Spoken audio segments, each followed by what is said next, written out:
ஒரு மந்திர மண்ணின் இதயத்தில் பசுமை மிகுந்த ஒரு உயிர் சிலந்தி காட்டில் உயர்ந்த மரங்கள், வண்ணமிகுந்த பூக்கள் நிறைந்தது. காட்டில் 3 நெருங்கிய நண்பர்கள் வாழ்ந்தனர்.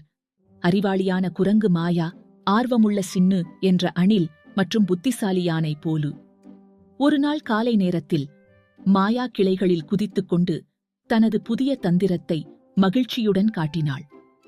அவள் 3 பழங்களை ஜொக்லிங் செய்வதை கற்றுக்கொண்டிருந்தாள் மற்றும் தன்னுடைய அறிவினால் பெருமையாக உணர்ந்தாள். மாயாவுக்கு அவளது அறிவை நிரூபிக்க வேண்டும் என்பதற்காக அவள் தனது நண்பர்களை மாபெரும் அறிவு மரத்துக்கு அழைத்துச் சென்றாள். அந்த மரம் மென்மையான தங்க நிற ஒளியுடன் குலுங்கிக் கொண்டிருந்தது. அறிவு மரம் மாயாவையும் அவள் நண்பர்களையும் பிரியமாக வரவேற்று, மாயா மிகுந்த நம்பிக்கையுடன் அவள் எல்லாவற்றையும் அறிவாள் என்று கூறியதை கவனித்தது. அறிவு மரம் மென்மையாக சிரித்து ஒரு ஆழமான உண்மையை பகிர்ந்தது. உன்னுடைய அறிவு ஒரு பிடி மணலைப் போல. இன்னும் கற்றுக்கொள்ள வேண்டிய அறிவு உலகம் முழுவதும் பரந்துள்ளது. மாயாவிற்கு இந்த வார்த்தைகள் புரியவில்லை. அவள் எதுவுமே கற்றுக்கொள்ள வேண்டியதில்லை என்று சொன்னாள். மாயாவுக்கு உண்மையை உணர்த்த அறிவு மரம் ஒரு சவாலை கொடுத்தது. அறிவு மரம் தனது கிளைகளை அசைத்து 3 மர்மமான கதவுகளை உருவாக்கியது. அந்த கதவுகளுக்கு பின்னால் 3 பணிகள் இருந்தன. கற்றுக்கொள்ள நிறைய விஷயங்கள் உள்ளன என்று மாயாவுக்கு கற்பிக்க மரம் விரும்பியது. மாயா ஆவலுடன் சவாலை ஏற்றாள். அவள் சுலபமாக பணிகளை நிறைவேற்றுவேன் என்று நம்பினாள்.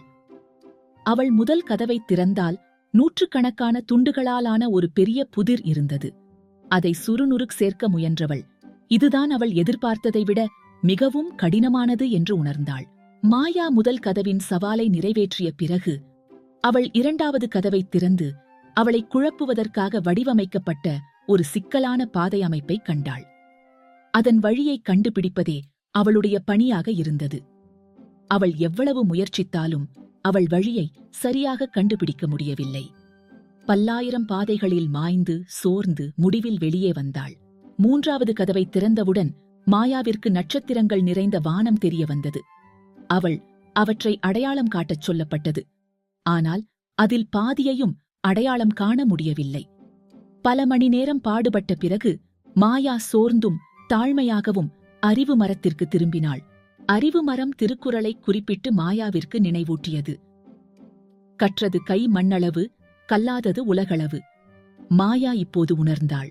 கற்றல் பயணம் ஒருபோதும் முடிவடையாதது மற்றும் கற்றுக்கொள்ள இன்னும் அதிகமாக இருக்கும் என்பதை மாயா இப்போது உணர்கிறாள். அவர்களின் வனவீட்டிற்கு திரும்பிய பிறகு மாயா, சின்னு மற்றும் போலு ஆர்வமும் ஆவலுடன் இருந்தனர். அவர்கள் தங்களின் புதிர் மற்றும் கேள்விகளை தொடர வேண்டும் என்று மிகுந்த உற்சாகத்தில் இருந்தனர். மாயா தாழ்மையுடன் கற்றல் என்ற பயணம் முடிவில்லாதது மற்றும் எப்போதும் இன்னும் கற்றுக்கொள்ள வேண்டியவை உள்ளன என்பதை புரிந்து கொண்டாள்.